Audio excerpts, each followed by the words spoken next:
국가가 무너졌을 때 가장 두려운 존재는 무엇일까요? 핵무기도 첨단 무기도 아닙니다.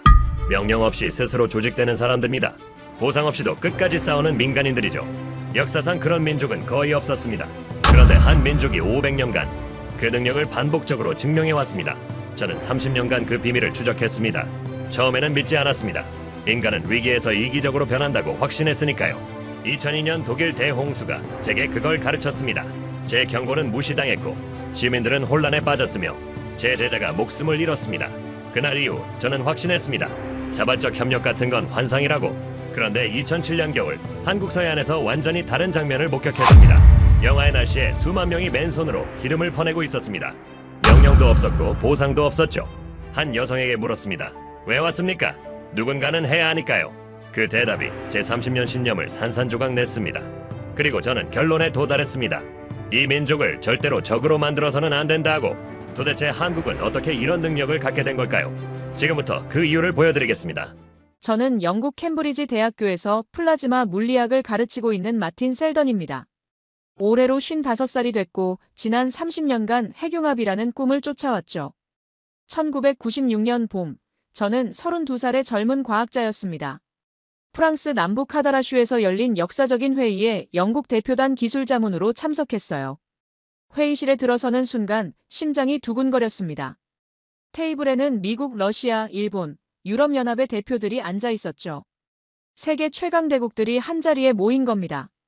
테이블 위에는 이터라는 이름의 프로젝트 설계도가 펼쳐져 있었어요.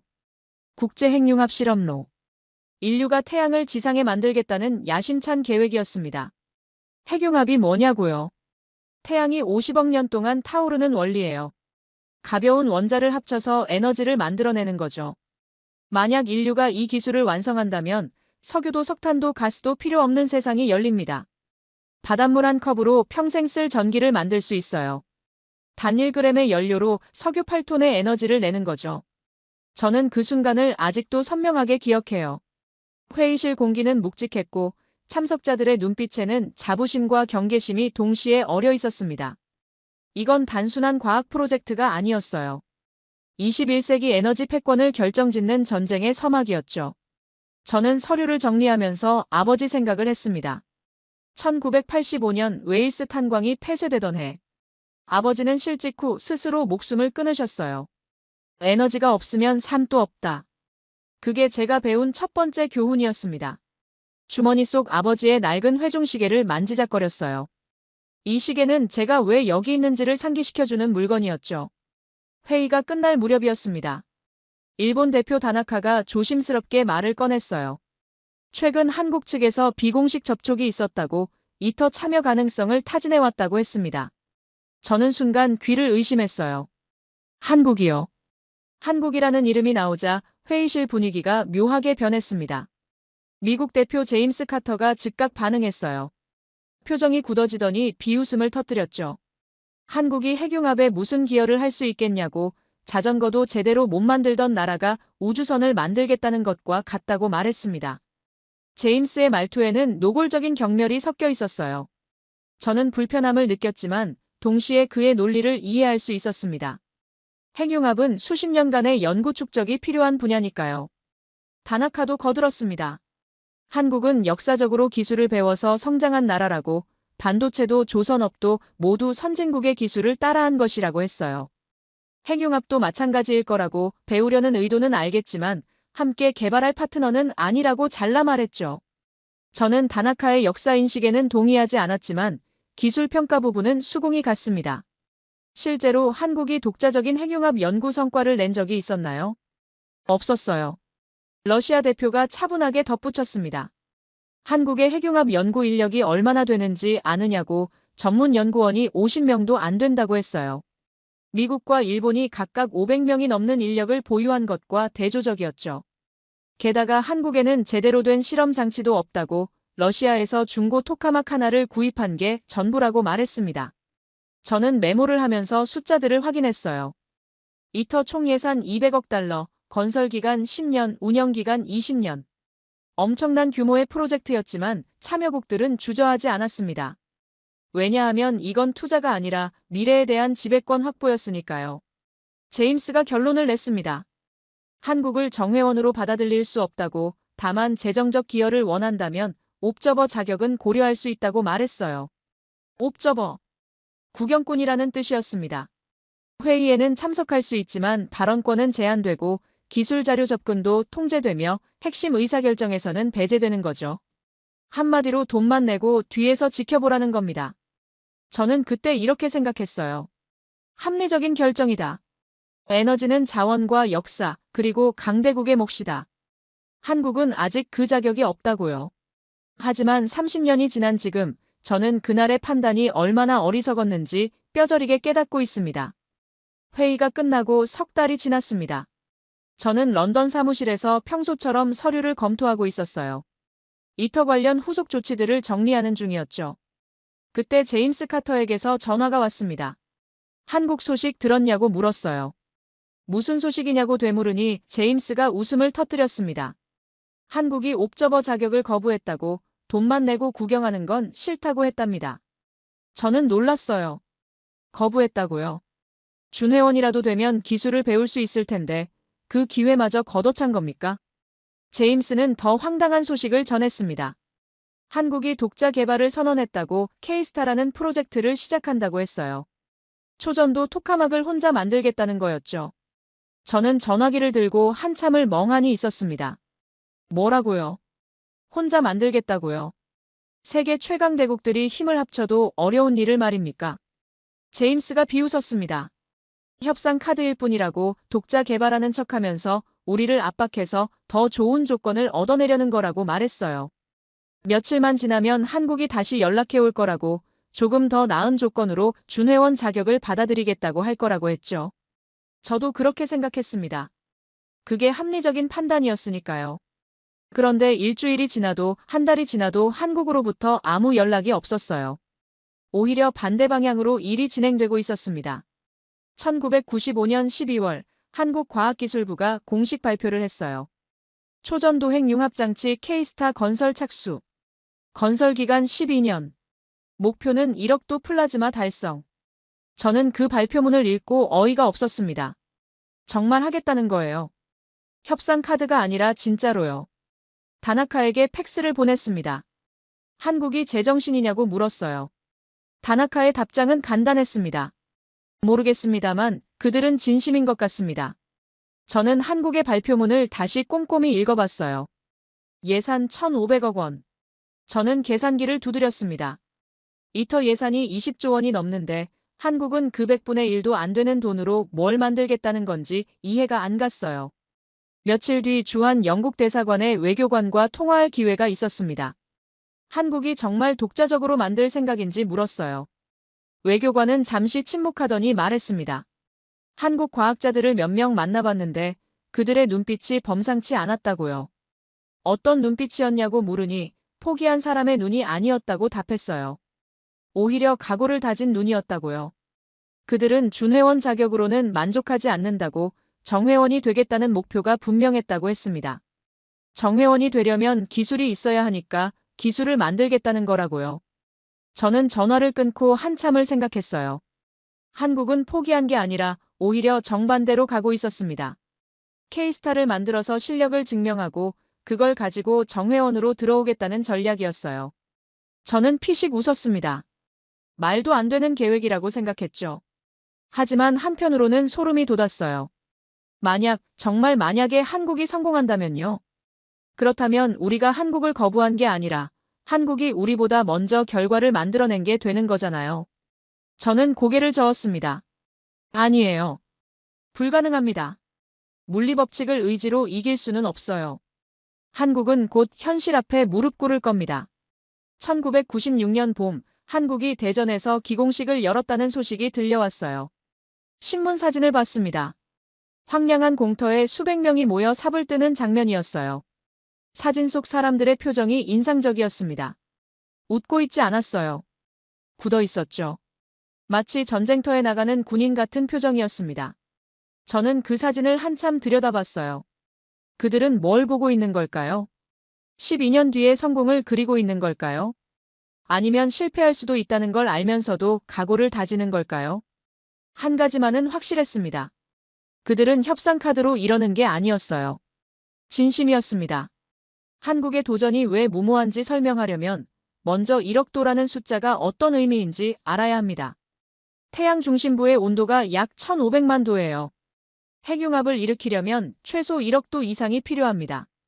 태양보다 7배나 뜨거운 온도죠. 1억 도가 어떤 의미인지 아십니까? 지구상에 존재하는 그 어떤 물질도 이 온도를 견딜 수 없어요. 철도 녹고 텅스텐도 증발하고 심지어 다이아몬드조차 순식간에 기체가 되어버립니다. 이 불덩어리를 어디에 담을 것인가? 이것이 핵융합의 첫 번째 난제였죠. 저는 미국 프린스턴 대학교의 실험 보고서를 읽은 적이 있어요.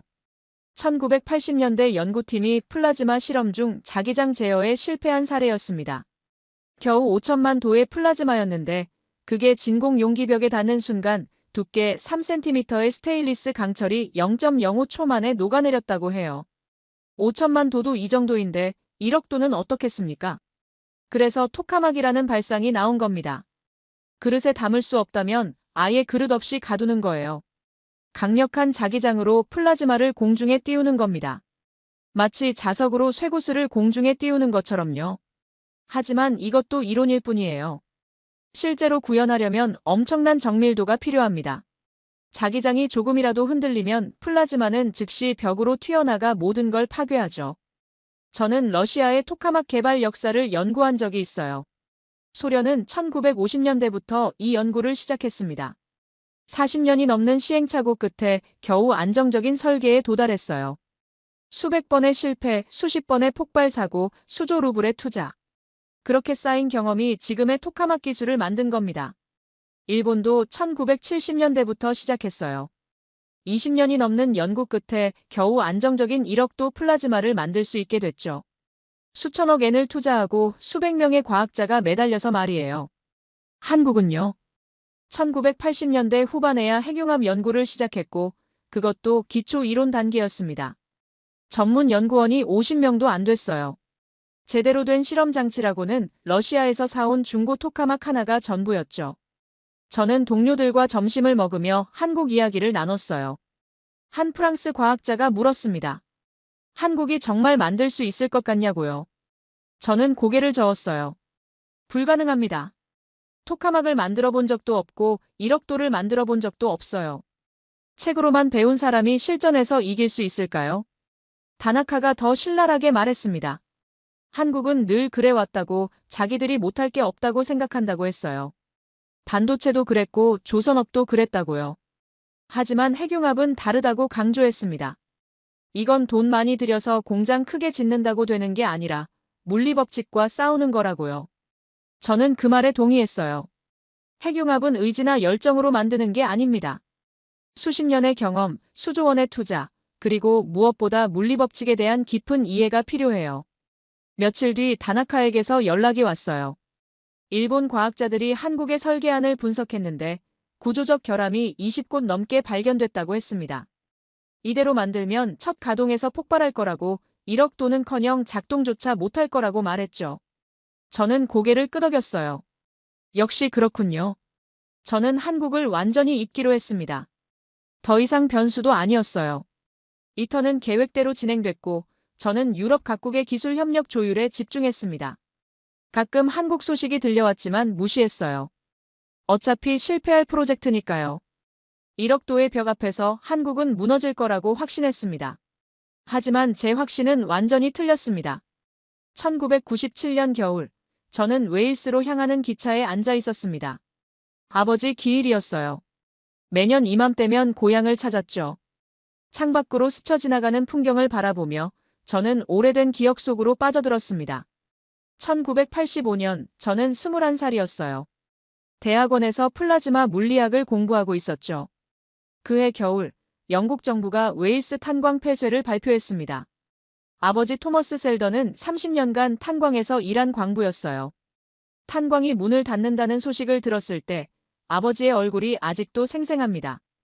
아무 말도 하지 않으셨어요. 그냥 창밖을 바라보셨죠.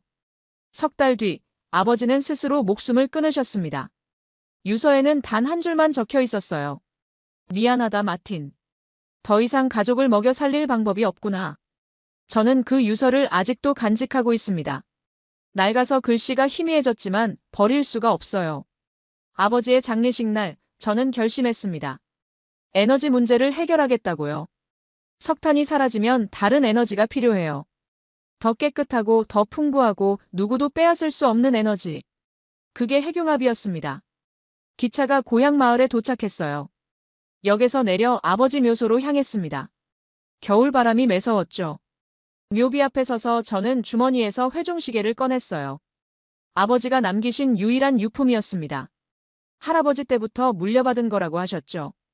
아버지, 저는 태양을 만들고 있어요. 성공하면 더 이상 탄광이 필요 없는 세상이 올 겁니다. 묘비는 아무 대답이 없었습니다. 런던으로 돌아온 저를 기다리고 있던 건 아내 엘리자베스의 차가운 시선이었어요. 엘리자베스는 런던 금융가에서 일하는 변호사였습니다. 똑똑하고 아름다웠죠. 우리는 대학 시절 만나서 결혼했어요. 하지만 결혼 생활은 순탄치 않았습니다. 저는 연구에 너무 몰두했어요.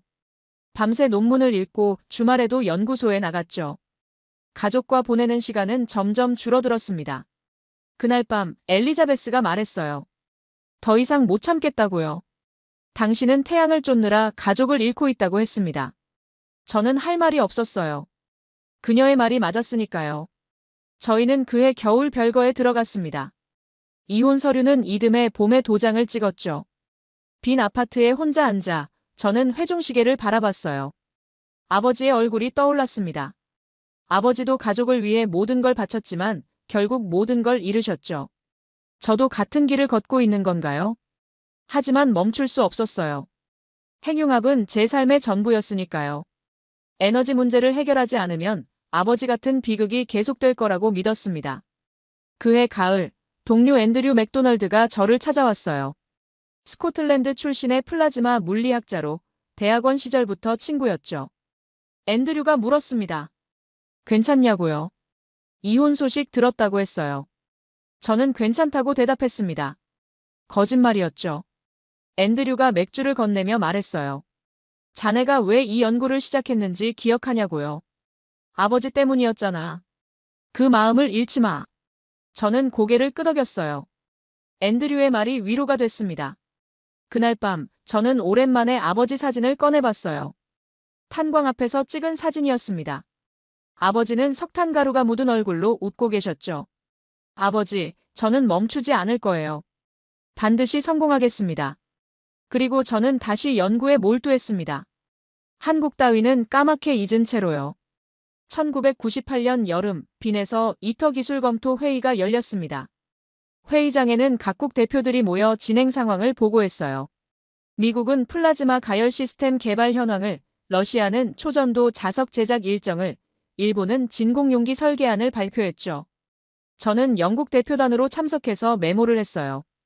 발표가 이어지는 동안 저는 문득 이상한 점을 발견했습니다.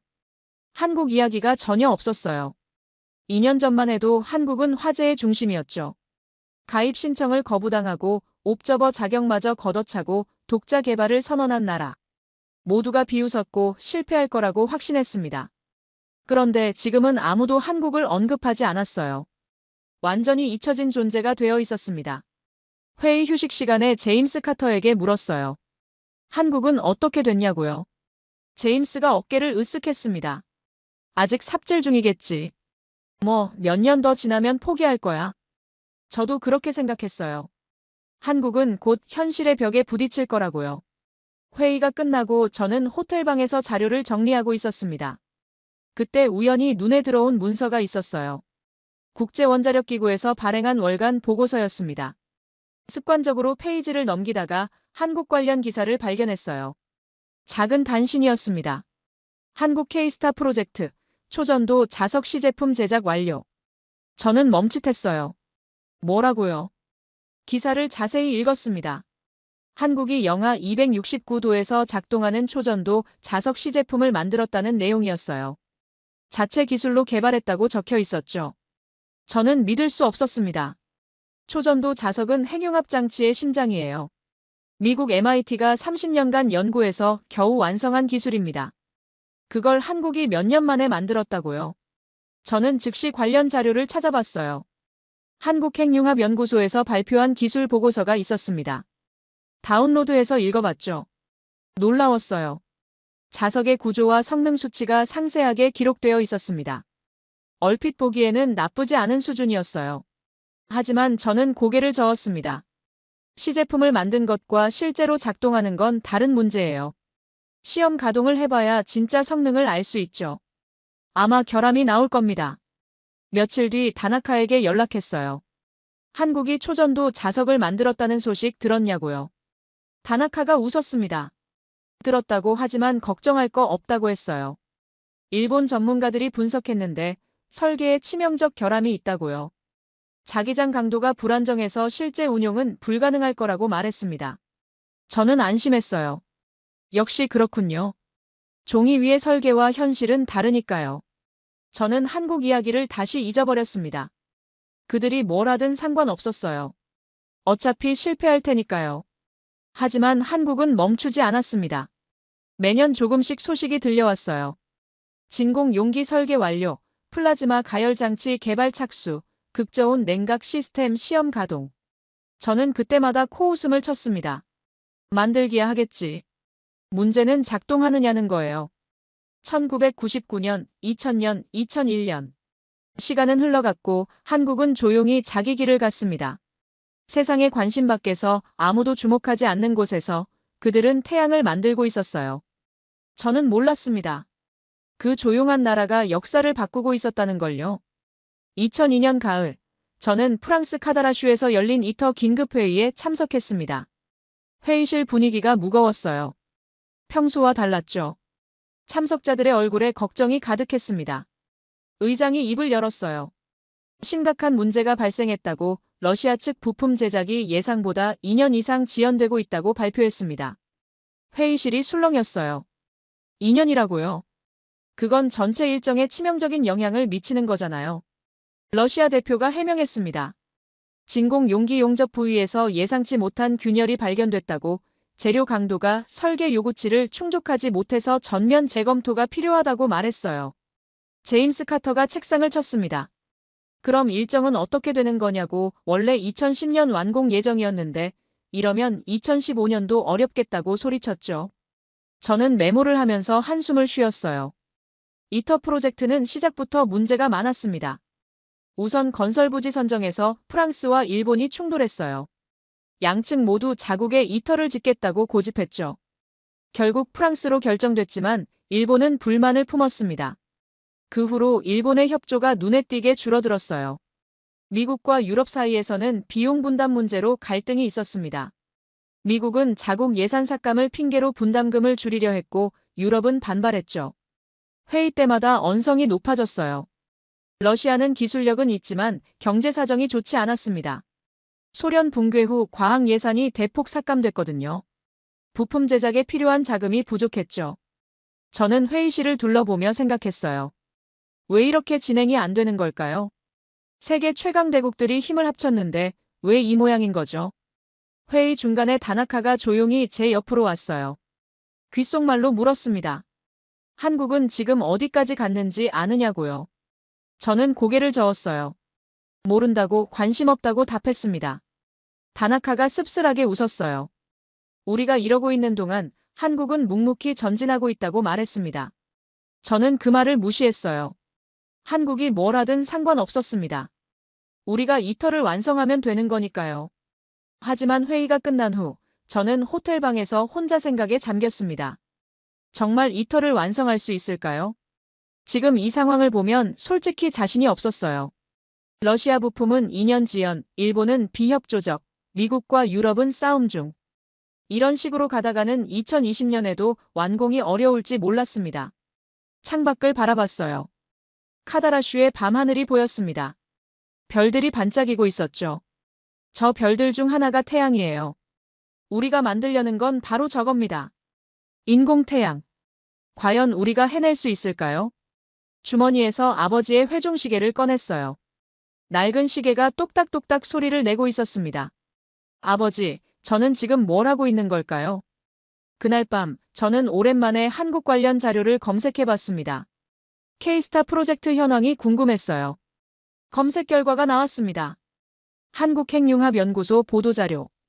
K스타 주요 구조물 조립 80% 완료. 저는 화면을 멍하니 바라봤어요. 80%라고요.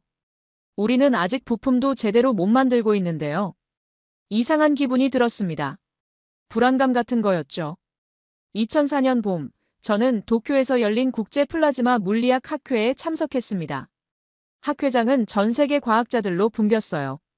저는 발표를 마치고 로비에서 커피를 마시고 있었죠. 그때 누군가 다가왔습니다. 30대 후반으로 보이는 동양인 남성이었어요. 단정한 정장 차림에 날카로운 눈빛. 영어로 말을 걸었습니다. 셀던 교수님 맞으시죠? 발표 잘 들었습니다. 저는 고개를 끄덕였어요. 감사합니다. 그런데 실례지만 누구시죠? 그가 명함을 건넸습니다. 강민수. 한국국가핵융합연구소. 초전도자석 개발팀 책임연구원. 한국 사람이었어요. K스타 프로젝트에서 일하는. 저는 잠시 머뭇거렸습니다. 솔직히 대화하고 싶지 않았어요. 한국의 무모한 도전에 휘말리고 싶지 않았거든요. 하지만 강민수는 물러서지 않았습니다. 커피 한 잔 사도 되겠냐고 물었어요. 교수님께 여쭤보고 싶은 게 있다고요. 저는 결국 그와 함께 카페로 향했습니다. 자리에 앉자 강민수가 말문을 열었어요. 저는 독일에서 박사과정을 밟았습니다. 막스 플랑크 연구소에서 플라즈마 물리학을 공부했죠. 저는 놀랐어요.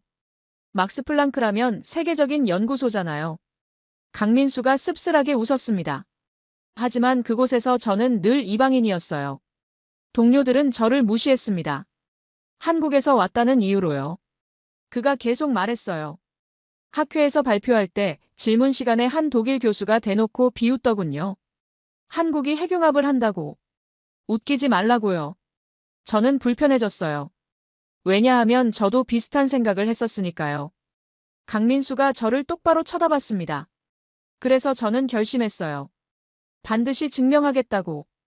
우리도 할 수 있다는 걸 보여주겠다고요. 그의 눈빛이 강렬했어요. 분노와 결의가 뒤섞인 눈빛이었습니다. 저는 물었어요. K스타 프로젝트는 어떻게 진행되고 있냐고요. 강민수가 가방에서 서류를 꺼냈습니다. 초전도 자석 성능 시험 데이터였어요. 이게 저희가 만든 자석입니다. 직접 보시겠어요. 저는 서류를 받아들었어요. 페이지를 넘기면서 숫자들을 확인했습니다. 자기장 강도 5.5 테슬라. 온도 안정성 0.01 켈빈이네. 냉각 효율 98%. 저는 눈을 의심했어요. 이 수치가 맞냐고 물었습니다. 강민수가 고개를 끄덕였어요. 3번 검증했습니다. 국제 기준에 부합해요. 저는 서류를 내려놓고 강민수를 바라봤습니다. 솔직히 놀랐어요. 이 정도 정밀도는 세계 최고 수준이었거든요. 어떻게 이런 결과를 냈냐고 물었어요. 강민수가 답했습니다. 포기하지 않았을 뿐이에요. 수천 번 실패했지만 매번 원인을 분석하고 다시 시도했습니다. 우리에게는 선택지가 없었으니까요. 그 말이 가슴에 박혔어요. 선택지가 없다. 실패하면 끝이다. 그래서 포기할 수 없다. 저는 처음으로 한국 과학자에게서 무언가를 느꼈습니다. 존경심이라고 해야 할까요? 카페를 나서면서 강민수가 말했어요. 셀던 교수님, 언젠가 K스타가 완성되면 꼭 보러 오세요. 우리가 뭘 만들었는지 직접 확인하시길 바랍니다. 저는 고개를 끄덕였어요. 그러겠다고 답했죠. 반쯤은 사교적인 대답이었지만 반쯤은 진심이기도 했습니다. 호텔로 돌아오는 길에 다나카에게서 전화가 왔어요. 한국 설계안을 분석한 결과가 나왔다고, 결함이 20곳 넘게 발견됐다고 말했습니다. 이대로 만들면 작동 불가능이라고요. 저는 전화를 끊고 잠시 생각했어요. 강민수가 보여준 데이터와 다나카의 분석. 둘 중 하나는 틀린 겁니다. 과연 누가 맞는 걸까요? 저는 아직 확신할 수 없었어요. 하지만 한 가지는 분명했습니다. 한국을 더 이상 무시할 수만은 없다는 것. 그들의 눈빛이 너무 진지했거든요. 2005년 겨울, 저는 인생의 가장 어두운 시기를 보내고 있었습니다. 이혼 서류가 최종 확정됐어요. 엘리자베스와의 결혼 생활 12년이 공식적으로 끝난 거죠. 법원에서 나오는데 다리가 풀렸습니다. 벤치에 앉아 한참을 멍하니 있었어요. 런던 하늘은 잿빛이었습니다. 겨울비가 부슬부슬 내렸죠. 저는 우산도 없이 그냥 앉아 있었어요. 비에 젖어도 상관없었습니다. 엘리자베스가 마지막으로 한 말이 귓가에 맴돌았어요. 당신은 태양을 사랑하지 사람을 사랑하지 않아요. 그게 당신의 문제예요. 그녀의 말이 맞았을까요? 저는 정말 태양만 사랑한 걸까요? 집으로 돌아왔습니다. 텅 빈 아파트가 저를 맞았어요. 엘리자베스의 물건은 모두 사라졌습니다. 옷장도 화장대도 거실 소파 위의 쿠션도. 그녀의 흔적이 완전히 지워져 있었죠. 저는 소파에 털썩 주저앉았어요. 테이블 위에 위스키병이 있었습니다. 잔도 없이 병째로 마셨죠. 그날 밤 저는 아버지 꿈을 꿨어요. 탄광 앞에 서 계신 아버지. 석탄 가루가 묻은 얼굴로 저를 바라보셨죠. 아버지가 물으셨습니다. 마틴, 넌 뭘 위해 사는 거냐? 저는 대답하지 못했어요. 꿈에서 깨어나니 베개가 젖어 있었습니다. 연구실로 출근했지만 집중이 안 됐어요. 논문을 읽어도 글자가 눈에 들어오지 않았습니다. 동료들이 걱정스러운 눈으로 저를 쳐다봤죠. 그 무렵 이터 프로젝트도 난관에 빠져 있었습니다. 각국 간의 갈등이 극에 달했어요. 미국은 예산 삭감을 통보했고 일본은 비협조로 일관했습니다. 러시아 부품은 3년째 지연 중이었죠. 회의 때마다 고성이 오갔어요. 제임스 카터는 유럽 대표들과 싸웠고 다나카는 회의장을 박차고 나가기도 했습니다. 협력은커녕 서로를 비난하기 바빴죠. 저는 회의에 참석하면서 허탈함을 느꼈어요. 이게 인류의 미래를 만드는 프로젝트 맞나요? 정치 싸움판 같았습니다. 어느 날 밤 저는 연구실에 혼자 남아 있었어요. 책상 위에 이터 설계도가 펼쳐져 있었습니다. 저는 그걸 바라보며 생각했죠. 핵융합은 정말 가능한 건가요? 우리가 살아있는 동안 태양을 만들 수 있을까요? 회의감이 밀려왔어요. 30년 가까이 이 꿈을 쫓아왔는데 성과는 미미했습니다. 이터는 언제 완공될지 모르고 저는 가정도 잃었죠. 주머니에서 아버지의 회종시계를 꺼냈어요. 낡은 시계가 똑딱거렸습니다. 아버지도 평생을 탄광에 바쳤지만 결국 모든 걸 잃으셨죠. 저도 같은 길을 걷고 있는 건가요? 그때 문이 열리며 앤드류가 들어왔어요. 불이 켜져 있길래 왔다고 아직도 여기 있냐고 물었습니다. 저는 힘없이 대답했어요. 집에 가도 아무도 없으니까요. 앤드류가 제 옆에 앉았습니다. 한참을 말없이 있다가 조용히 물었어요. 자네, 왜 이 연구를 시작했나? 저는 회종시계를 바라봤어요. 아버지 때문이라고 답했습니다. 에너지 문제를 해결하고 싶었다고요. 앤드류가 고개를 끄덕였어요. 그 마음을 잃지 마. 지금은 힘들어도 자네가 시작한 이유를 기억해. 그게 자네를 버티게 해줄 거야. 저는 앤드류를 바라봤습니다. 그의 눈빛이 진지했어요. 고맙다고 말했습니다. 진심이었죠. 그날 밤 저는 결심했어요. 포기하지 않겠다고요. 아버지가 그러셨던 것처럼 끝까지 가보겠다고요. 비록 모든 걸 잃었지만 아직 꿈은 남아 있었으니까요. 2007년 봄 충격적인 뉴스가 전 세계 과학계를 뒤흔들었습니다. 한국 K스타 완공. 저는 아침에 출근해서 이메일을 확인하다가 그 소식을 접했어요. 국제원자력기구에서 보낸 공식 보고서였습니다. 대한민국 초전도행 융합장치 K스타 건설 완료 및 시운전 준비 돌입. 저는 화면을 멍하니 바라봤어요. 정말인가요? 한국이 진짜로 만들어낸 건가요? 달력을 확인했습니다. 1995년 착공, 2007년 완공. 정확히 12년이었어요. 그들이 처음 약속한 그대로였습니다. 저는 즉시 제임스 카터에게 전화를 걸었어요. 한국 소식 들었냐고 물었습니다. 제임스의 목소리가 평소와 달랐어요. 여유가 사라져 있었죠. 들었다고 하지만 걱정할 거 없다고 말했습니다. 장치를 만든 것과 작동시키는 건 완전히 다른 문제라고요. 저도 동의했어요. 맞습니다. 토카막을 조립했다고 해서 플라즈마가 저절로 만들어지는 건 아니에요. 가동 실험에서 수많은 문제가 터질 겁니다. 다나카에게도 연락했습니다. 일본 측 분석이 어떻냐고 물었어요. 다나카가 신중하게 답했습니다. 장치 자체는 인상적이라고 예상보다 잘 만들었다고 인정했어요. 하지만 첫 가동에서 성공할 가능성은 낮다고 했습니다.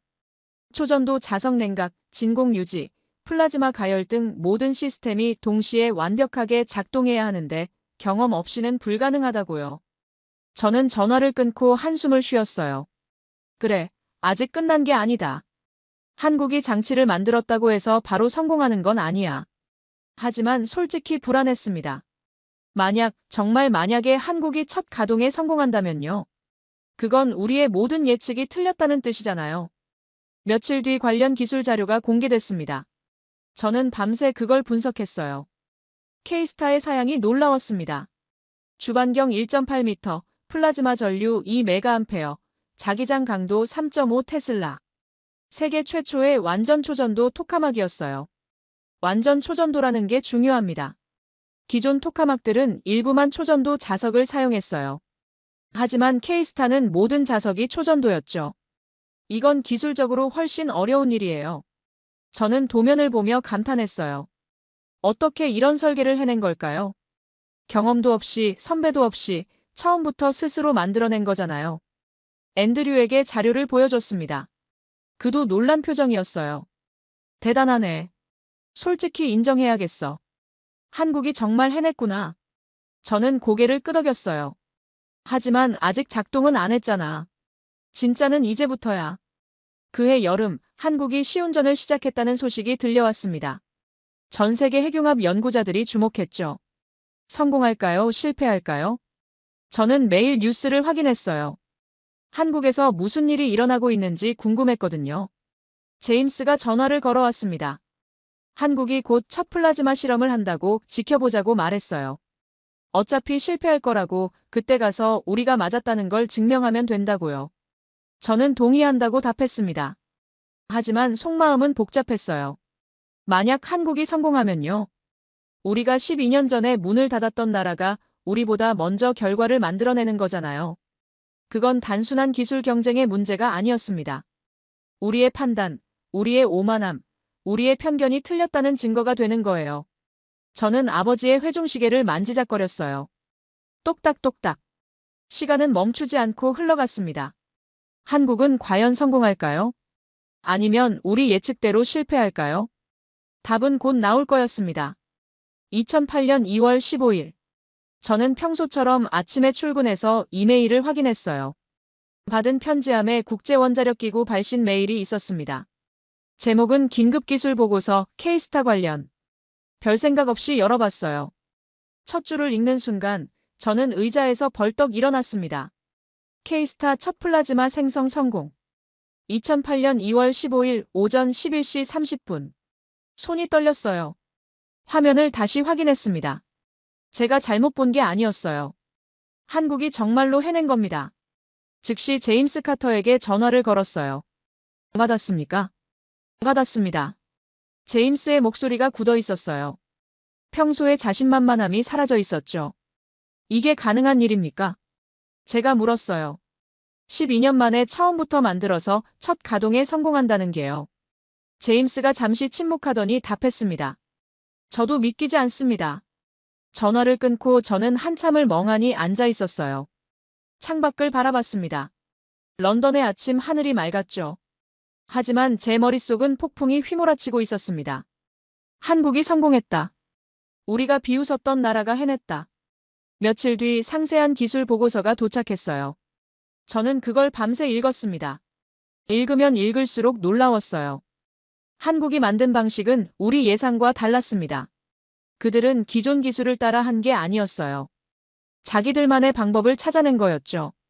가장 놀라운 건 초전도 자석이었습니다. 영하 269도에서 작동하는 자석을 독자적으로 개발했어요. 세계에서 손에 꼽히는 나라만 가진 기술을 12년 만에 완성한 겁니다. 자기장 안정성 데이터도 인상적이었어요. 변동폭이 0.001% 이내였습니다. 거의 완벽하게 일정한 거예요. 이 정도 정밀도는 세계 최고 수준이었습니다. 다나카에게 연락했어요. 일본 쪽에서 분석했냐고 물었습니다. 다나카가 한숨을 쉬며 답했어요. 분석했습니다. 놀랍습니다. 한국이 만든 자기장 제어 시스템이 예상보다 훨씬 강력하고 안정적이에요. 일본이 20년 걸려 도달한 수준을 한국은 12년 만에 따라잡았습니다. 저는 전화를 끊고 멍하니 앉아 있었어요. 도대체 어떻게 된 일일까요? 한국에는 경험도, 노하우도 심지어 제대로 된 선배도 없었잖아요. 그런데 어떻게 이런 결과를 만들어낸 걸까요? 우연히 한국 연구원들의 인터뷰 영상을 봤습니다. 누군가 물었어요. 가장 어려웠던 점이 뭐냐고요? 한 젊은 연구원이 대답했습니다. 모든 게 처음이었습니다. 참고할 설레가 없었어요. 실패하면 왜 실패했는지 물어볼 사람도 없었죠. 그래서 모든 실패를 스스로 분석하고 스스로 해법을 찾아야 했습니다. 저는 그 말을 듣고 소름이 돋았어요. 그들은 정말 맨바닥에서 시작한 거예요. 누구한테도 배우지 못했습니다. 실패하고 원인을 찾고 다시 시도하고 또 실패하고 그 과정을 수천 번 반복한 겁니다. 12년 동안요. 보고서 중간에 한국 연구팀장 박준혁 박사의 코멘트가 있었어요. 기자가 물었습니다. 1억 도의 플라즈마를 어디에 담느냐고요. 박준혁의 대답이 인상적이었습니다. 그릇을 만든 게 아닙니다. 그릇에 닿지 않게 만들었을 뿐입니다. 저는 그 문장을 몇 번이나 다시 읽었어요. 그릇에 닿지 않게 만들었다. 맞아요. 그게 토카막의 원리죠. 하지만 말로 하는 것과 실제로 하는 건 완전히 다른 차원이에요. 한국은 그 불가능에 가까운 일을 해낸 겁니다. 저는 창밖을 바라보며 생각했어요. 우리가 틀렸습니다. 한국을 과소평가했어요. 그들의 의지와 능력을 무시했죠. 하지만 동시에 묘한 감정이 들었습니다. 분노나 좌절이 아니었어요. 오히려 경외심에 가까웠죠. 한국은 아무도 믿어주지 않는 상황에서 스스로를 증명해냈어요. 그건 대단한 일이었습니다. 첫 플라즈마 생성은 시작에 불과했습니다. 진짜 경쟁은 그 다음이었어요. 핵융합의 핵심은 플라즈마를 얼마나 오래 유지하느냐입니다. 플라즈마가 생겼다가 바로 사라지면 아무 소용이 없어요. 최소한 몇 분, 길게는 몇 시간을 유지해야 실제로 전기를 만들 수 있죠. 저는 2008년부터 K스타 관련 보고서를 정기적으로 받아보기 시작했습니다. 매주, 때로는 매일 업데이트가 왔어요. 플라즈마 유지 시간이 핵심 지표였죠. 처음에는 0.5초였습니다. 반초. 플라즈마가 생겼다가 금방 사라졌어요. 저는 고개를 끄덕였죠. 그래, 이 정도면 우연일 수도 있어. 아직 아무것도 증명되지 않았어. 다음 주 보고서를 열었습니다. 1초. 그 다음 주. 2초. 저는 보고서를 내려놓고 생각했어요. 점점 늘고 있네요. 하지만 이건 아직 아무것도 아니에요. 핵융합 발전소가 되려면 최소 몇 분은 유지해야 합니다. 하지만 한국은 멈추지 않았습니다. 3초, 5초, 7초. 숫자가 계속 올라갔어요. 저는 매주 보고서를 받을 때마다 긴장했습니다. 이번에는 얼마나 늘었을까? 혹시 정체됐을까? 정체되지 않았어요. 계속 올라가더군요. 10초를 넘어섰을 때 저는 제임스에게 전화를 걸었습니다. 한국이 10초를 넘겼어요. 이게 정상입니까? 제임스가 침묵하더니 답했어요. 비정상적으로 빠릅니다. 미국도 10초를 넘기는데 몇 년이 걸렸어요. 한국은 몇 달 만에 해냈습니다. 2009년 봄 20초를 돌파했습니다. 저는 보고서를 받고 한참을 멍하니 앉아 있었어요. 20초라고요. 이건 더 이상 우연이 아니에요. 체계적으로 기록을 늘려가고 있다는 뜻이죠. 한국은 플라즈마를 제어하는 법을 알고 있었습니다. 그냥 만든 게 아니라 다루는 법까지 터득한 거예요. 다나카에게 이메일을 보냈어요. 일본은 어떻게 보느냐고 물었습니다. 답장이 빨리 왔어요. 우리도 놀라고 있습니다. 한국의 제어 기술이 예상을 뛰어넘었습니다. 그들은 실시간으로 자기장을 조정하면서 플라즈마를 안정적으로 가두고 있어요. 이건 엄청난 기술력입니다. 그해 여름 30초를 넘어섰습니다. 저는 동료들과 점심을 먹으며 한국 이야기를 나눴어요. 한 프랑스 과학자가 물었습니다. 한국이 1분을 넘길 수 있을 것 같냐고요. 저는 잠시 생각했어요. 몇 달 전만 해도 불가능하다고 답했을 겁니다. 하지만 지금은 확신할 수 없었어요. 모르겠습니다. 어쩌면 넘길 수도 있을 것 같습니다. 2009년 가을, 결정적인 순간이 왔습니다. 아침에 출근해서 이메일을 열었는데 긴급 보고서가 와 있었어요. 한국 K스타 관련이었습니다. 심장이 두근거렸어요. 무슨 일이 일어난 걸까요? 첨부 파일을 열었습니다. 플라즈마 유지 시간 48초 달성. 저는 화면을 멍하니 바라봤어요. 48초요. 제가 제대로 본 건가요? 다시 확인했습니다. 맞았어요. 48초. 저는 의자에 깊이 기댔어요. 이건 뭔가 다른 차원이었습니다. 1초는 실험이에요. 10초는 기술의 시작이고요. 하지만 48초는 다릅니다. 이건 발전소의 문턱이에요. 실제로 전기를 만들 수 있는 수준에 근접한 겁니다. 제임스에게 전화를 걸었어요. 받았습니까? 받았습니다. 그의 목소리가 무거웠어요. 잠시 침묵이 흘렀습니다. 무슨 말을 해야 할지 몰랐거든요. 제임스가 먼저 입을 열었어요. 이건 사고가 아닙니다. 시스템입니다. 맞는 말이었어요. 한두 번 운 좋게 된 게 아니라 한국은 플라즈마를 안정적으로 제어하는 시스템을 구축한 겁니다. 0.5초에서 시작해서 48초까지 체계적으로 늘려온 거죠. 저는 보고서를 자세히 읽어봤어요. 핵심은 자기장 제어였습니다. 1억 도의 플라즈마는 조금이라도 흔들리면 벽으로 튀어나가요. 한국은 자기장을 실시간으로 조정하면서 플라즈마를 안정적으로 가둬놓았습니다. 자기장 변동폭이 0.001% 이내였어요. 거의 완벽하게 일정한 거예요. 이 정도 정밀도는 세계 최고 수준이었습니다. 저는 창밖을 바라봤어요. 게임의 규칙이 바뀌었다는 걸 깨달았습니다. 한국은 더 이상 쫓아오는 나라가 아니었어요. 앞서가는 나라가 된 겁니다. 그리고 우리는 이제 한국에게 물어야 했습니다. 어떻게 하셨습니까? 라고요. 48초라는 숫자가 전 세계를 뒤흔들었습니다.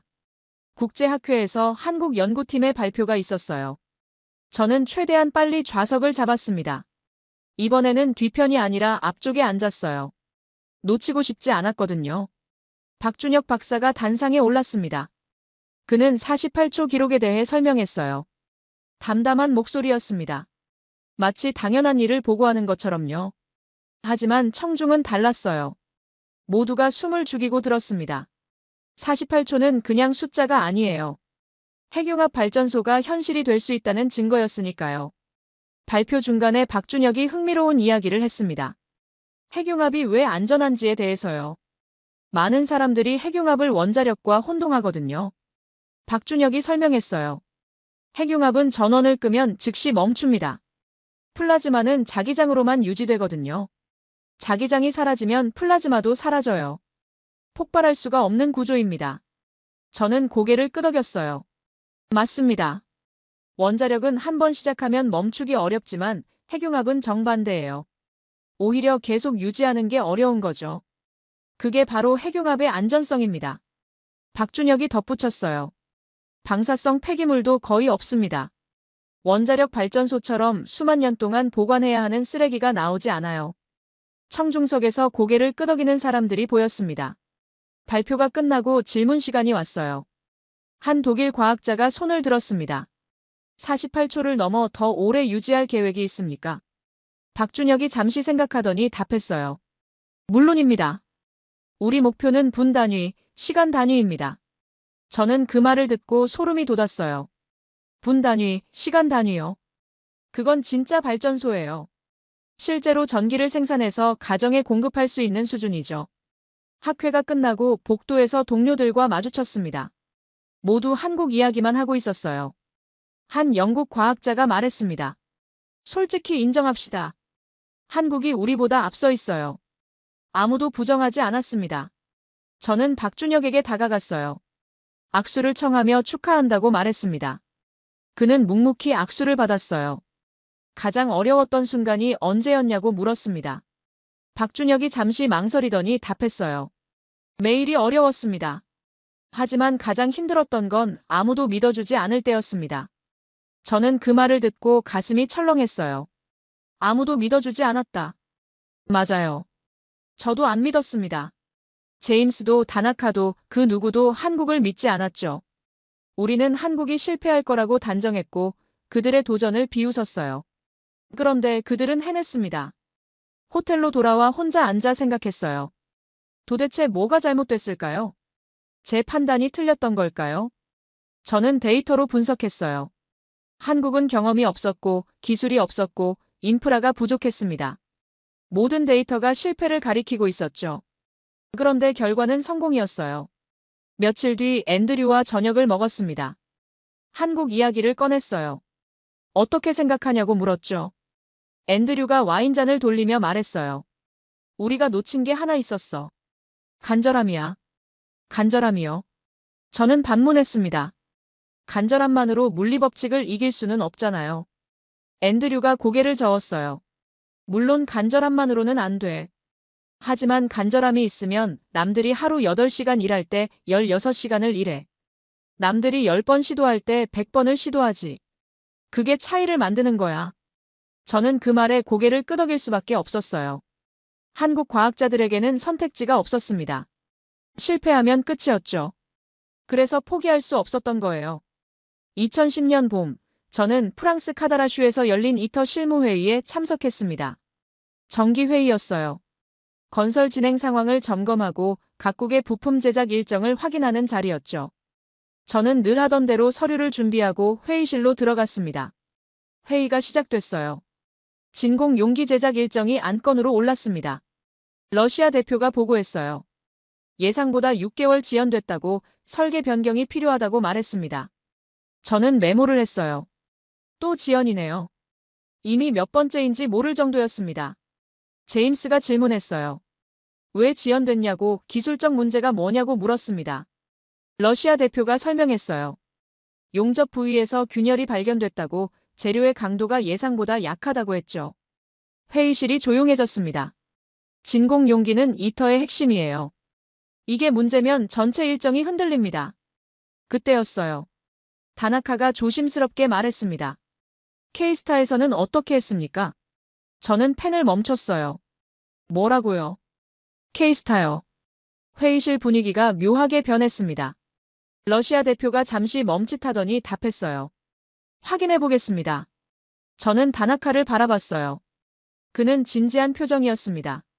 농담이 아니었어요. 정말로 한국 방식을 물어본 거였죠. 몇 년 전만 해도 한국을 비웃었던 다나카가 지금은 한국 기술을 참고하자고 하다니요. 회의는 계속됐습니다. 다음 안건은 초전도 자석이었어요. 유럽 대표가 보고했습니다. 냉각 시스템에서 문제가 발생했다고, 온도 유지가 불안정하다고 했죠. 목표는 영하 269도인데 자꾸 온도가 올라간다는 거예요. 몇 도만 올라가도 초전도 상태가 깨집니다. 제임스가 고개를 저었어요. 이건 심각한 문제라고, 해결책을 찾아야 한다고 말했습니다. 회의실에 긴장감이 돌았어요. 그때 또다시 다나카가 말했습니다. K스타의 냉각 시스템을 참고해 볼 수 있지 않을까요? 저는 다나카를 다시 쳐다봤어요. 또요. 이번에는 제임스도 놀란 표정이었습니다. 하지만 아무도 반박하지 않았어요. 유럽 대표가 고개를 끄덕였습니다. 좋은 제안입니다. 한국 측 기술 자료를 요청해 보겠습니다. 저는 메모하던 손을 멈췄어요. 뭔가 이상했습니다. 분위기가 몇 년 전과 완전히 달랐어요. 예전 같았으면 한국 이름이 나왔을 때 코웃음 치는 사람이 있었을 겁니다. 하지만 지금은 아무도 그러지 않았어요. 오히려 모두가 진지하게 받아들이고 있었죠. 점심 휴식 시간이 됐습니다. 저는 다나카를 따로 불렀어요. 복도 한 구석에서 조용히 물었습니다. 왜 자꾸 한국을 언급합니까? 다나카가 담담하게 답했어요. 그들이 해결했으니까요. 우리가 고민하는 문제를 이미 풀었어요. 저는 할 말을 잃었습니다. 다나카 말이 맞았어요. 한국은 48초를 달성했습니다. 그건 우리가 아직 도달하지 못한 영역이에요. 자존심 때문에 배우지 않는다는 건 어리석은 일이죠. 회의가 끝났습니다. 저는 회의실에 혼자 남아 생각했어요. 언제부터였을까요? 언제부터 한국이 우리의 기준이 된 걸까요? 48초 이후였을 겁니다. 그 숫자가 모든 걸 바꿔놓았어요. 한국은 더 이상 배우는 입장이 아니었습니다. 오히려 우리가 배워야 하는 대상이 됐죠. 저는 사무실로 돌아와 메일을 작성했습니다. 한국과학기술부 앞으로요. 내용은 간단했어요. 이터 기술 협력에 대한 논의를 요청한다는 거였죠. 저는 메일을 보내기 전에 잠시 멈칫했어요. 이게 맞는 걸까요? 하지만 곧 마우스를 클릭했습니다. 보내기 버튼을 눌렀어요. 자존심 부릴 때가 아니었습니다. 한국은 이미 증명했어요. 그들에게 배울 게 있다면 배워야죠. 그게 과학자의 자세니까요. 질문의 방향이 바뀌었습니다. 이제 우리가 한국에게 물어야 했어요. 어떻게 하셨습니까? 라고요. 한국으로부터 답장이 온 건 일주일 뒤였습니다. 저는 평소처럼 출근해서 이메일을 열었어요. 한국과학기술부 발신. 심장이 두근거렸습니다. 클릭했어요. 기술협력 논의에 동의합니다. 단, 전제 조건이 있습니다. 이터 정회원국 자격입니다. 저는 화면을 멍하니 바라봤어요. 조건이요. 한국이 우리에게 조건을 걸었습니다. 몇 년 전만 해도 한국은 준회원이라도 되고 싶어 했어요. 그런데 지금은 정회원국이 아니면 안 된다고 선을 그었습니다. 저는 즉시 제임스에게 전화를 걸었어요. 한국 답장 받았습니까? 받았습니다. 그의 목소리가 무거웠어요. 조건이 있더군요. 정회원국 자격입니다. 제가 말했어요. 전화선 너머로 긴 한숨이 들렸습니다. 어떻게 하시겠습니까? 제가 물었어요. 제임스가 잠시 침묵하더니 답했어요. 점심 먹읍시다. 다나카도 부르죠. 정오에 우리는 조용한 레스토랑에서 만났습니다. 다나카가 먼저 입을 열었어요. 솔직히 말합시다. 우리에게 선택권이 있습니까? 제임스가 포크로 스테이크를 찔렀어요. 없습니다. 저는 두 사람을 번갈아 봤어요. 이터 공사가 멈췄습니다. 제임스가 말을 이었어요. 부품이 안 와요. 러시아는 3년째 지연이고 미국 것도 2년 늦어졌습니다. 이대로 가면 이터는 20년 안에 못 짓습니다. 다나카가 고개를 끄덕였어요. 일본도 마찬가지입니다. 진공 용기 제작이 생각보다 어렵습니다. 저는 물었어요. 그래서 한국이 필요하다는 겁니까? 제임스가 저를 똑바로 쳐다봤어요. 필요한 정도가 아닙니다. 절실합니다. 한국 없이는 이터를 못 짓습니다. 그의 눈빛이 진지했어요. 농담이 아니었습니다. 다나카가 냅킨을 내려놓으며 말했어요. 사실을 인정합시다. 한국은 12년 만에 K스타를 완성했어요. 우리는 10년 넘게 부품 하나 제대로 못 만들고 있고요. 누가 더 실력 있습니까? 저는 할 말을 잃었습니다. 제임스가 와인을 한 모금 마셨어요. 처음부터 우리가 틀렸습니다. 그가 조용히 말했어요. 한국을 거부했을 때요. 그들의 제조 능력을 과소평가했어요. 설계는 우리가 잘하지만 실제로 만드는 건 다른 문제였습니다. 다나카가 맞장구 쳤어요. 한국은 조선업, 반도체로 대량 정밀 제조를 수십 년간 해왔습니다. 우리는 그걸 못 봤어요. 저는 숟가락을 내려놓았어요. 그럼 정회원으로 받아들이자는 겁니까? 제임스가 고개를 끄덕였어요. 선택의 여지가 없습니다. 다나카도 동의했어요. 일본도 찬성표를 던질 겁니다. 저는 창밖을 바라봤어요. 파리의 거리가 보였습니다. 몇 년 전 이 도시에서 한국의 가입을 거부했었죠. 그런데 지금 같은 도시에서 우리가 한국에게 매달리고 있었어요. 한 가지 물어봅시다. 제가 말했어요. 우리가 한국을 끼워주는 겁니까? 아니면 한국이 우리를 구해주는 겁니까? 제임스가 잠시 생각하더니 답했어요. 후자입니다. 거짓말하지 맙시다. 우리가 매달렸어요. 그 말이 가슴에 박혔습니다. 우리가 매달렸다. 몇 년 전만 해도 상상도 못할 일이었어요. 식사를 마치고 각자 사무실로 돌아갔습니다. 결론은 나 있었어요. 2주 뒤 이터 긴급 이사회가 소집됐습니다. 안건은 하나. 대한민국의 정회원 가입. 이사회가 열리는 날, 저는 묘한 기분으로 회의실에 들어섰습니다. 몇 년 전 이 방에서 한국을 거부했었죠. 같은 방, 같은 테이블. 하지만 완전히 다른 분위기였어요. 의장이 입을 열었습니다. 오늘 안건은 대한민국의 이터 정회원 가입입니다. 투표에 앞서 각국 의견을 듣겠습니다. 제임스가 손을 들었어요. 한국의 기술력은 검증됐습니다. K스타가 그 증거입니다. 이터 완성을 위해 한국이 필요합니다. 그의 목소리에는 주저함이 없었어요. 몇 년 전 한국을 비웃었던 바로 그 사람이었습니다. 다나카가 이어받았어요. 일본도 찬성합니다. 한국은 이미 우리의 파트너입니다. 러시아 대표도 고개를 끄덕였어요. 동의합니다. 유럽 대표들도 하나둘 찬성 의사를 밝혔습니다. 독일, 프랑스, 이탈리아, 영국. 모두 같은 입장이었어요.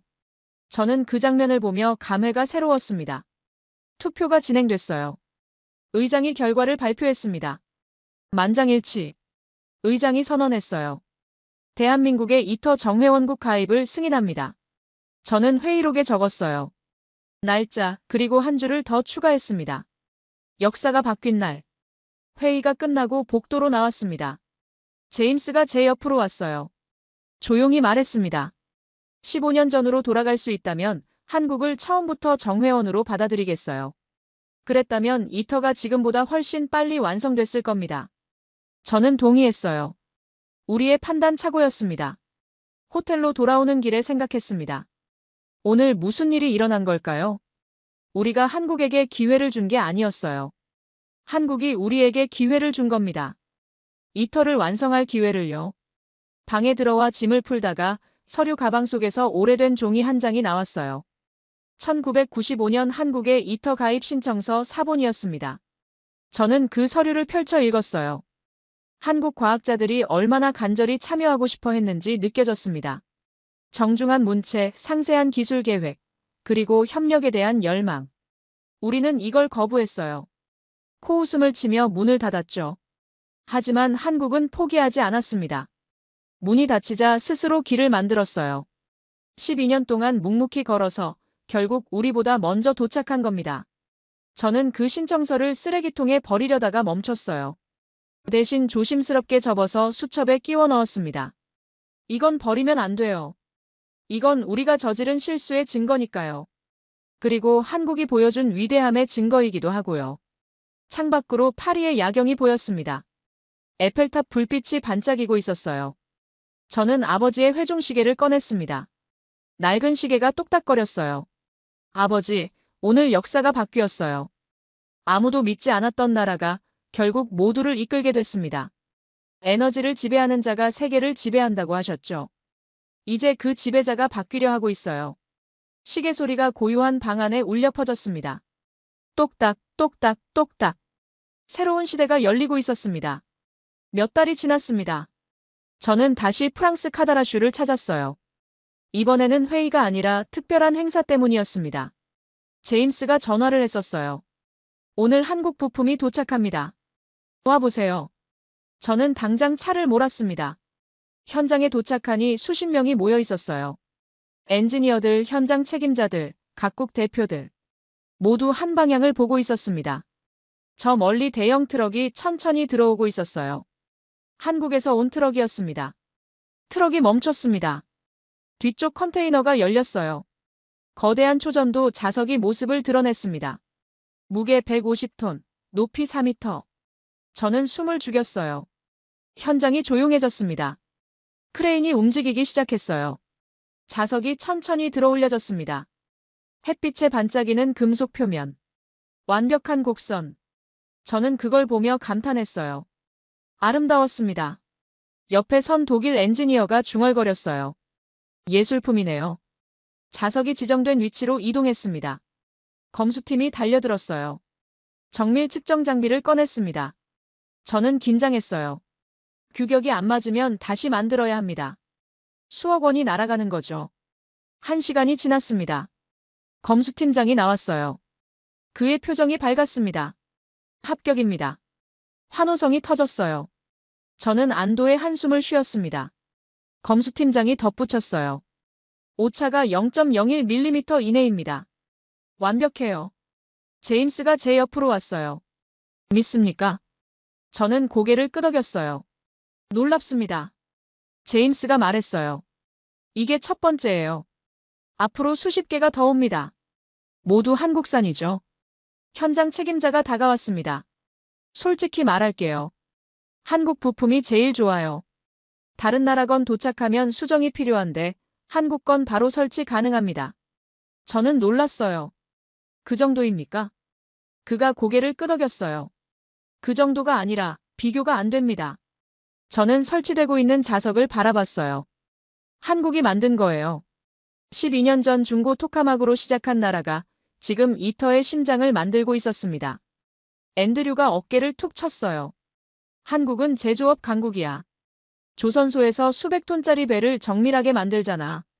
반도체 공장에서는 나노미터 단위로 칩을 깎고. 이런 나라가 토카막 부품을 못 만들 리 없었어. 저는 고개를 끄덕였어요. 맞았습니다. 우리는 한국을 과학 후진국으로만 봤어요. 하지만 한국은 제조기술에서는 이미 세계 최고였죠. 우리가 그걸 몰랐던 겁니다. 해가 지기 시작했어요. 자석 설치가 거의 끝나갔습니다. 저는 현장을 걸으며 생각했어요. 몇 년 전 한국이 준회원 제안을 거절했을 때 저는 한국이 미쳤다고 생각했습니다. 하지만 지금 생각하면 한국이 옳았어요. 만약 한국이 준회원으로 들어왔다면요. 구경만 하고 배웠겠죠. 하지만 스스로 만들지는 못했을 겁니다. K스타가 없었을 거예요. 48초도 없었을 거고 이 완벽한 부품도 없었겠죠. 한국은 거절당한 순간 더 큰 것을 얻기로 결심한 겁니다. 밤이 됐습니다. 저는 현장을 떠나며 한 번 더 돌아봤어요. 조명 아래 빛나는 한국산 자석. 저건 단순한 부품이 아니에요. 저건 태양의 심장입니다. 인공태양을 만들 핵심 장치죠. 그리고 그 심장을 한국이 만들고 있었습니다. 저는 서울을 처음 방문했습니다. 이터기술협력회의 때문이었어요. 인천공항에 내리는 순간 묘한 감정이 밀려왔습니다. 이 나라가 K스타를 만든 곳이구나. 공항에서 시내로 가는 차 안에서 창밖을 바라봤어요. 한국이 생각보다 훨씬 발전해 있더군요. 고층 빌딩들, 넓은 도로, 빠르게 움직이는 사람들. 저는 문득 깨달았습니다. 이 나라의 에너지가 느껴졌어요. 회의는 대전에서 열렸습니다. 국가핵융합연구소였어요. 저는 드디어 K스타를 직접 볼 수 있었습니다. 연구소에 들어서는 순간 심장이 두근거렸어요. 거대한 원통형 건물 안에 K스타가 있었습니다. 은색으로 빛나는 토카막 장치. 저는 그 앞에 서서 한참을 말없이 바라봤어요. 이게 48초를 만든 기계구나. 이게 모든 걸 바꿔놓은 장치구나. 박준혁 박사가 저를 안내했습니다. 그는 K스타의 구조를 상세하게 설명해줬어요. 초전도 자석이 어떻게 배치되어 있는지, 진공 용기가 어떻게 설계됐는지, 플라즈마 가열 시스템이 어떻게 작동하는지 차근차근 말해줬습니다. 저는 듣다가 문득 질문을 던졌어요.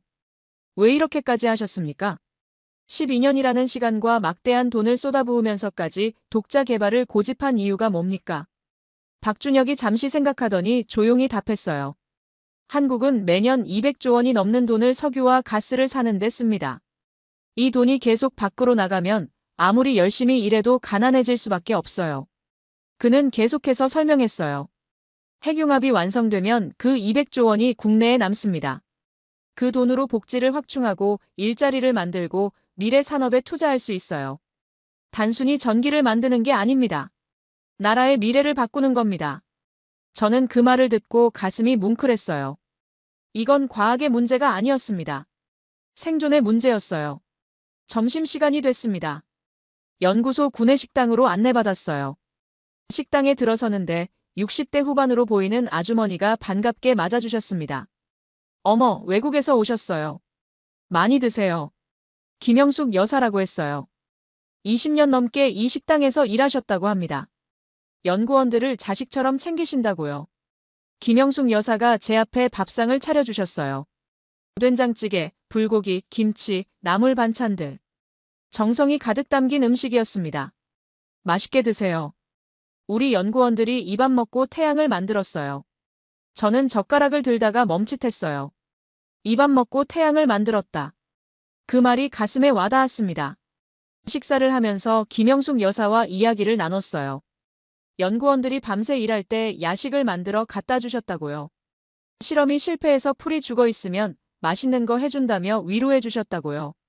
젊은 사람들이 고생이 많아요. 나라를 위해서 하는 일인데 제가 해줄 수 있는 건 밥 잘 차려주는 것밖에 없잖아요. 저는 그 순간 한국인의 정이라는 걸 느꼈어요. 이건 기술이 아니었습니다. 사람이었어요. 서로를 챙기고 응원하고 함께 가는 문화. K스타는 기계가 만든 게 아니었어요. 사람이 만든 겁니다. 김영숙 여사의 밥을 먹고 서로를 격려하며 12년을 버틴 사람들이요. 식사를 마치고 박준혁 박사가 저를 회의실로 안내했습니다. 벽에 커다란 세계 지도가 걸려 있었어요. 박준혁이 지도를 가리키며 설명했어요. 핵융합이 상용화되면 한국은 발전소를 수출하는 나라가 됩니다. 석유를 수입하던 나라가 에너지 기술을 수출하는 나라로 바뀌는 거예요. 그가 바다를 가리켰어요. 한국은 삼면이 바다입니다. 바닷물 속에 있는 중수소가 핵융합의 연료예요. 1g으로 석유 8톤에 해당하는 전기를 만들 수 있습니다. 사실상 무한한 에너지원이에요. 저는 그제야 한국이 왜 이렇게 집착했는지 완전히 이해가 됐어요. 자원이 없는 나라. 에너지를 전량 수입해야 하는 나라. 그런 나라가 살아남으려면 기술로 승부해야 합니다. 핵융합은 한국에게 생존의 열쇠였어요.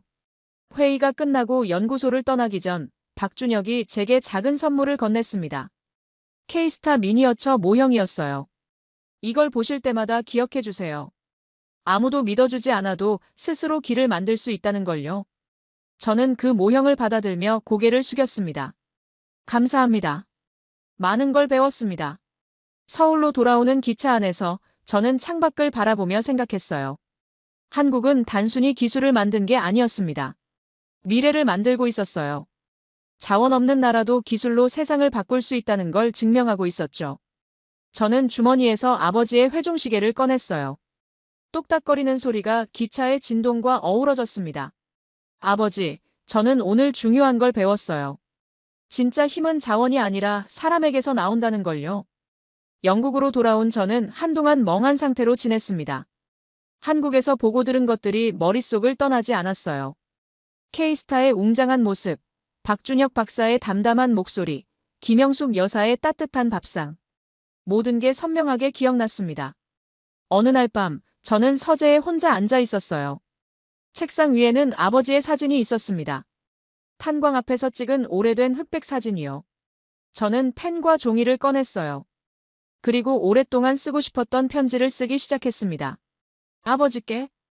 아버지가 떠나신 지 25년이 지났습니다. 저는 이제 55살이 됐어요. 아버지가 돌아가셨을 때 나이보다 더 많이 살았네요. 아버지, 저는 평생 에너지 문제를 연구했습니다. 아버지 때문이었어요. 탄광이 문을 닫고 아버지가 모든 걸 잃으시는 걸 봤을 때 저는 결심했어요. 에너지 문제를 해결하겠다고요. 저는 핵융합을 연구했습니다. 태양을 지상에 만드는 기술이에요.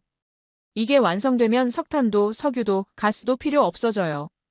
바닷물로 무한한 에너지를 만들 수 있거든요. 하지만 솔직히 말씀드릴게요. 저는 오랫동안 길을 잃었었어요.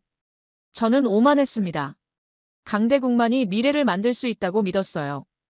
작은 나라, 자원 없는 나라는 그저 따라오는 수밖에 없다고 생각했죠. 그래서 한국을 무시했어요. 그들이 핵융합을 만들겠다고 했을 때 저는 비웃었습니다. 불가능하다고 물리법칙을 의지로 이길 수는 없다고 단정했죠. 하지만 아버지, 제가 틀렸어요. 한국은 해냈습니다. 아무도 믿어주지 않는 상황에서 12년 동안 묵묵히 걸어서 결국 태양을 만들어냈어요. 저는 최근에 한국을 다녀왔어요. K스타라는 장치를 직접 봤습니다. 거대하고 아름다웠어요. 그리고 그걸 만든 사람들을 만났어요. 그들은 특별한 사람들이 아니었어요. 그냥 평범한 과학자들이었죠. 하지만 한 가지가 달랐어요. 포기하지 않았다는 거예요. 실패해도 다시 일어났고 비웃음을 당해도 묵묵히 걸었어요. 선택지가 없었으니까요. 에너지가 없으면 나라가 없다는 걸 알았으니까요. 아버지, 저는 그들에게서 아버지를 봤어요. 아버지도 그러셨잖아요. 탄광이 힘들어도 매일 출근하셨죠. 가족을 위해서요. 선택지가 없으셨으니까요. 한국 과학자들도 마찬가지였어요. 나라를 위해서, 미래를 위해서 선택지 없이 걸었어요. 저는 그동안 아버지를 원망했었어요. 왜 떠나셨냐고, 왜 저를 혼자 두셨냐고요. 하지만 이제는 이해해요. 아버지는 포기하신 게 아니었어요. 끝까지 싸우셨던 거예요. 다만 상대가 너무 거대했을 뿐이죠. 개인이 시대를 이길 수는 없으니까요. 하지만 아버지, 이제 시대가 바뀌고 있어요. 핵융합이 완성되면 더 이상 탄광이 필요 없는 세상이 와요. 석유 때문에 전쟁을 할 필요도 없고 에너지 때문에 가난해질 일도 없어요. 아버지 같은 분들이 더 이상 고통받지 않는 세상이 오고 있어요. 저는 그 세상을 보고 싶어요. 아버지가 보지 못한 그 세상을요. 아버지, 저는 이제 알아요. 진짜 힘은 자원이 아니라 사람에게서 나온다는 걸요. 포기하지 않는 마음, 함께 가는 문화, 서로를 믿는 신뢰. 그게 진짜 에너지예요. 한국이 그걸 보여줬어요. 아무것도 없는 상태에서 시작해서 세상을 바꾸는 기술을 만들어냈어요. 저도 늦었지만 배우고 있어요. 겸손해지는 법을요. 다른 사람의 가능성을 믿는 법을요. 아버지, 회중식에는 아직 잘 가고 있어요. 매일 태엽을 감아요. 아버지가 살아계신 것처럼요. 언젠가 저도 아버지 곁으로 갈 거예요. 그때 자랑스럽게 말씀드리고 싶어요. 아버지, 저는 제 일을 다 했어요. 라고요. 사랑합니다, 아버지. 당신의 아들 마틴 올림. 편지를 다 쓰고 저는 한참을 울었습니다. 25년 만에 처음으로 실컷 울었어요. 그리고 나서 편지를 접어 봉투에 넣었습니다. 봉투 앞면에 썼어요. 토머스 셀던에게. 저는 그 편지를 서랍 깊숙이 넣어두었어요. 언젠가 아버지 묘소에 가져가려고요. 창밖을 보니 새벽이 밝아오고 있었습니다. 런던의 하늘이 붉게 물들어 있었어요. 새로운 하루가 시작되고 있었습니다. 그리고 저도 새롭게 시작할 준비가 됐어요. 세월이 흘렀습니다. 저는 70살에 캠브리지 대학교에서 은퇴했어요. 30년 넘게 플라즈마 물리학을 가르쳤죠. 마지막 강의 날 학생들이 박수를 쳐줬습니다. 눈물이 났어요. 은퇴 후 저는 런던 교외의 작은 집에서 조용히 살고 있습니다. 정원을 가꾸고 책을 읽고 가끔 옛 동료들과 차를 마시죠. 어느 날 아침, 저는 평소처럼 거실에서 뉴스를 보고 있었어요. 그때 속보가 떴습니다. 한국 K스타 300초 달성. 세계 최초 핵융합 상용화 목전. 저는 텔레비전 앞에서 벌떡 일어났어요. 300초요. 5분이에요. 뉴스 해설자가 말했습니다. 한국이 핵융합 상용화에 가장 근접한 나라가 됐다고, 조만간 한국에서 세계 최초의 핵융합 발전소가 가동될 것이라고 전망했어요. 저는 소파에 털썩 주저앉았습니다. 해냈구나. 정말로 해냈어. 화면에 K스타가 나왔어요. 제가 몇 년 전에 직접 봤던 그 장치였습니다. 여전히 아름답게 빛나고 있었죠. 박준혁 박사의 인터뷰가 나왔습니다. 그는 머리가 많이 휘어졌더군요. 하지만 눈빛은 여전히 강렬했어요. 기자가 물었습니다. 300초 달성의 의미가 뭡니까? 박준혁이 담담하게 답했어요. 이제 핵융합 발전소가 현실이 됐습니다. 바닷물로 전기를 만드는 시대가 열리고 있어요. 우리 다음 세대는 에너지 걱정 없이 살 수 있을 겁니다. 저는 눈물이 났어요. 기쁨의 눈물이었습니다. 텔레비전을 끄고 서재로 갔어요. 책상 위에 K스타 미니어처 모형이 있었습니다. 박준혁 박사가 준 선물이었죠. 먼지가 쌓여 있어서 조심스럽게 닦았어요. 그리고 노트북을 열었습니다. 박준혁에게 이메일을 쓰기 시작했어요. 박준혁 박사님께 300초 기록을 축하드립니다. 뉴스를 보고 얼마나 기뻤는지 모릅니다. 당신들이 해냈습니다. 세계가 불가능하다고 했던 일을 당신들은 가능하게 만들었어요. 저는 당신들에게 사과해야 할 게 있습니다. 30년 전 저는 한국을 비웃었어요. 핵융합은 강대국만의 영역이라고, 한국은 자격이 없다고 생각했죠. 얼마나 오만했는지, 얼마나 무지했는지 이제야 깨달았습니다. 당신들은 저에게 많은 것을 가르쳐줬어요. 불가능은 없다는 것을요. 의지와 기술이 있으면 모든 걸 바꿀 수 있다는 것을요. 그리고 진짜 강자는 남을 무시하지 않고 스스로를 증명하는 자라는 것을요. 저는 은퇴한 늙은 과학자에 불과합니다. 하지만 당신들 덕분에 희망을 봤어요. 인류의 미래가 밝다는 희망을요. 남은 생애 동안 저는 당신들의 이야기를 전할 겁니다. 후배 과학자들에게, 학생들에게, 누구든 들어줄 사람에게요. 한국이라는 나라가 어떻게 태양을 만들었는지를요. 다시 한번 축하드립니다.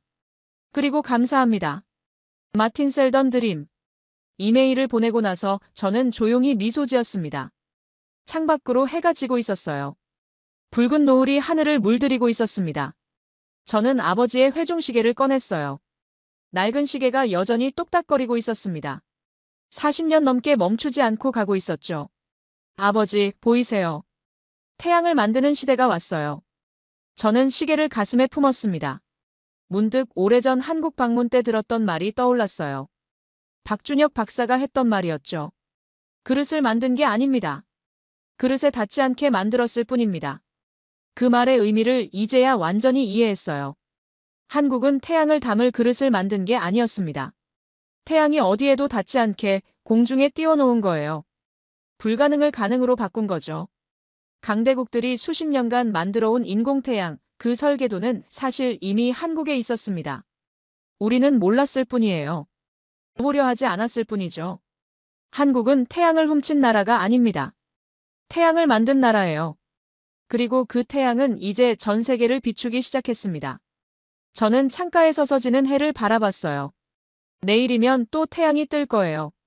자연의 태양이요.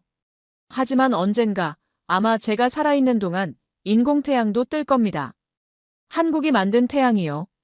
그날이 오면 저는 아버지 묘소에 가서 말할 거예요. 아버지, 에너지 문제가 해결됐어요. 이제 아버지 같은 분들이 고통받지 않는 세상이 왔어요. 저는 미소 지으며 커튼을 닫았습니다. 새로운 시대가 열리고 있었어요. 태양의 시대가요.